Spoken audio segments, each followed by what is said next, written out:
Vidura meninggalkan Dhritarashtra dan pergi untuk tinggal bersama para Pandawa.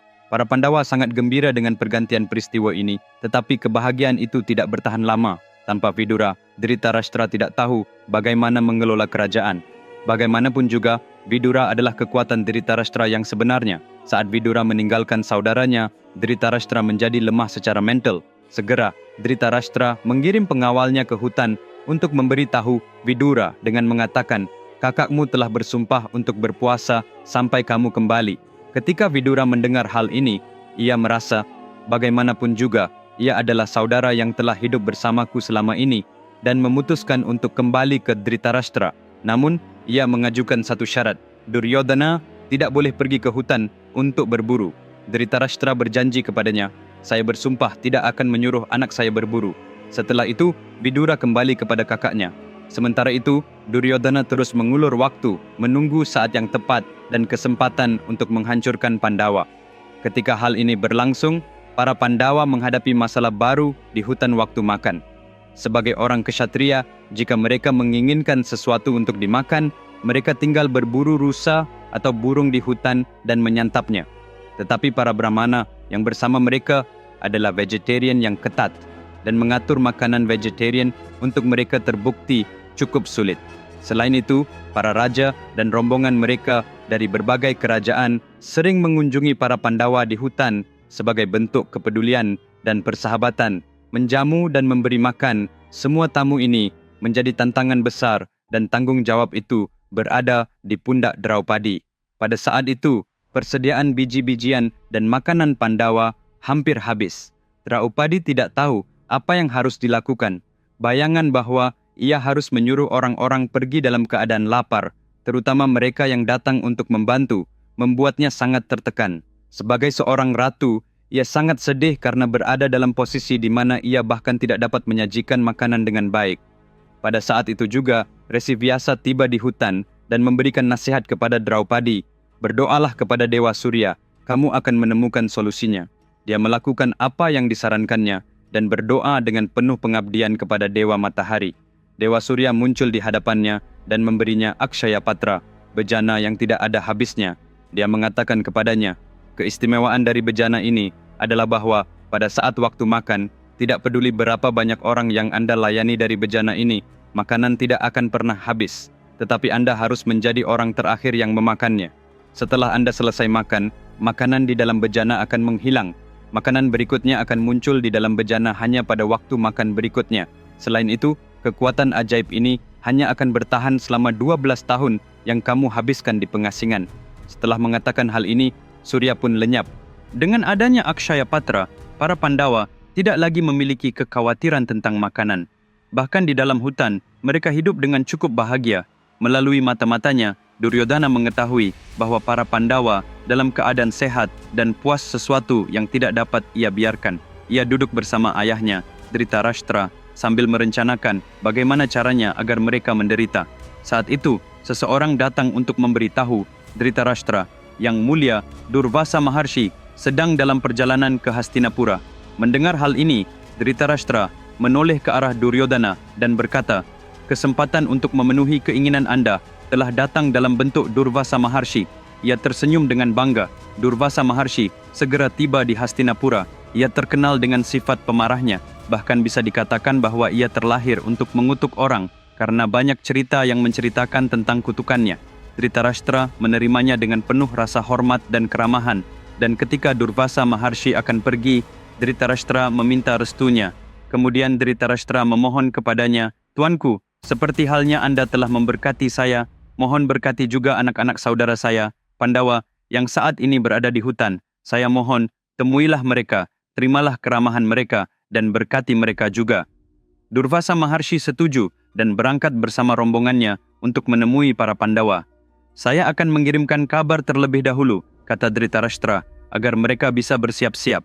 Tetapi dengan sengaja, Dhritarashtra dan Duryodhana tidak mengirimkan pesan tersebut kepada para Pandawa. Rencana mereka adalah untuk membuat Durvasa tiba di tempat Pandawa, tepat setelah Draupadi memakan potongan terakhir dari Akshaya Patra.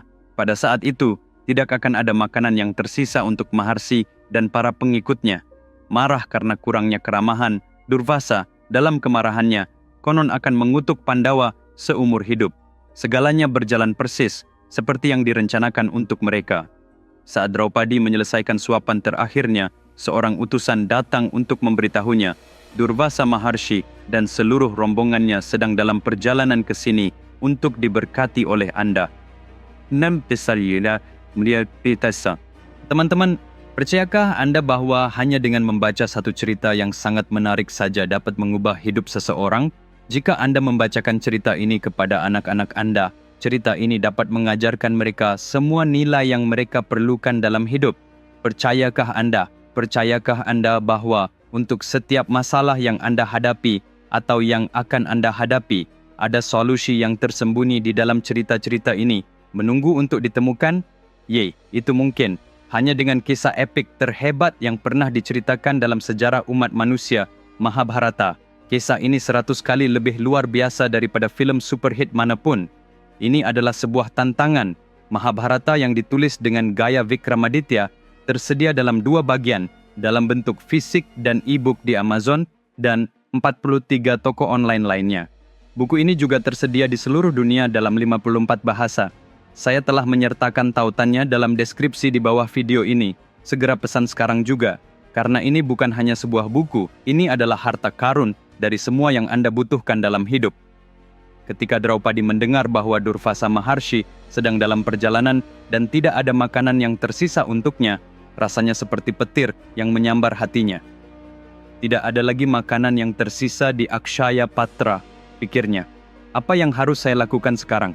Di dalam benaknya hanya ada satu nama yang bergema Shri Krishna Paramatma. Ia segera memanggil Krishna dalam doa. Krishna muncul sambil tersenyum. Draupadi, mengapa engkau memanggilku? Tanyanya. Ia menjelaskan semua yang telah terjadi. Krishna berkata, berikanlah Akshaya Patra itu kepadaku, tapi tidak ada yang tersisa di dalamnya, Krishna, protes Draupadi. Tidak masalah, bawa saja, jawab Krishna. Draupadi membawa wadah tersebut kepada Krishna, yang kemudian memeriksanya dengan seksama. Melihat ada sebutir nasi yang tersangkut di salah satu sudut bersama dengan sepotong kecil sayuran, Krishna mengambil keduanya dan memasukkannya ke dalam mulutnya. Setelah beberapa saat, Krishna berseru, ini enak sekali. Rasa lapar saya benar-benar terpuaskan. Draupadi menatapnya, bingung. Krishna, mengapa kamu bercanda di saat seperti ini? Ini bukan lelucon, Draupadi, kata Krishna. Sungguh, rasa laparku sudah terpuaskan. Dengan itu, ia menghela nafas puas. Pada saat yang sama, jauh di sana, Durvasa Maharshi dan ratusan orang dalam rombongannya merasa seolah-olah rasa lapar mereka juga telah terpuaskan bahkan tanpa makan sedikit pun. Mereka memberkati para Pandawa dan pergi. Ketika Duryodhana mengetahui bahwa rencananya juga gagal, ia memutuskan untuk mengambil tindakan sendiri. Dengan memanggil para pembesarnya, ia menyatakan, kita akan membawa sebagian pasukan kita dan pergi ke bagian hutan untuk menghitung ternak, harta, dan senjata kita. Kita akan mengurus urusan kerajaan di sana dan juga bersenang-senang. Demikianlah Duryodhana, Karna, beberapa orang terpelajar, dan beberapa pasukan pergi ke hutan. Mereka mendirikan kemah di dekat tempat para Pandawa tinggal. Duryodhana merencanakan bahwa suatu hari nanti, mungkin di bawah perlindungan, malam mereka akan membunuh para Pandawa. Dia dan Karna memutuskan untuk melaksanakan rencana ini dalam 2 hari. Sementara itu, Duryodhana, Karna, dan para prajuritnya menjelajahi hutan untuk mengagumi keindahannya. Di dekat sebuah sungai, mereka melihat beberapa gadis Gandharva yang cantik sedang mandi. Terpesona oleh kecantikan mereka, Duryodhana memutuskan untuk ikut mandi bersama mereka dan mulai mendekati air. Tetapi para penjaga Gandharva menghalangi jalannya dengan mengatakan, Anda tidak diizinkan di sini. Duryodhana yang marah berteriak, ini adalah kerajaan saya. Saya adalah raja di sini. Siapakah Anda untuk menghentikan saya? Minggir dari jalanku. Tetap saja, mereka menolak. Anda bukan raja kami, kata mereka. Raja kami adalah Citrasena. Anda hanya bisa masuk jika dia memberikan izin. Kalau begitu, biarkan dia keluar dan melawan saya. Saya akan membunuhnya, dan kemudian saya akan melakukan apa yang saya inginkan, teriak Duryodhana. Mendengar hal ini, Citrasena muncul dan menyatakan, jika Anda dapat mengalahkan saya dalam pertempuran, saya secara pribadi akan menyerahkan para gadis Gandharva ini kepada Anda, dan pergi. Pertempuran sengit pun dimulai. Duryodhana, Karna, dan pasukan Kaurava bertempur dengan pasukan Citrasena. Tetapi para Gandharva tidak selemah yang diperkirakan oleh Duryodhana. Bahkan mereka sangat kuat. setiap pukulan dari seorang Gandharva dapat merobohkan salah satu tentara Duryodhana. Karena menyadari bahwa mereka tidak akan bisa menang tanpa menggunakan astra ilahi, jadi dia berkata kepada Duryodhana, "Saya akan mengambil busur dan senjata saya dari perkemahan kita dan pergi." Dalam waktu singkat, dalam waktu sekitar 10 menit, para Gandharva berhasil mengalahkan seluruh pasukan Kaurava, menangkap Duryodhana dan mengikatnya dengan tali. Teman-teman, cerita dalam episode berikutnya akan meningkat ke tingkat yang sama sekali berbeda, jangan lewatkan. Kita akan bertemu lagi Sabtu depan pada jam yang sama. Sementara itu, pesanlah buku-buku Mahabharata yang telah saya tulis tautannya ada di deskripsi di bawah ini. Dan jika Anda belum berlangganan ke saluran saya, silakan lakukan segera. Sampai jumpa, jaga diri Anda. Sampai jumpa.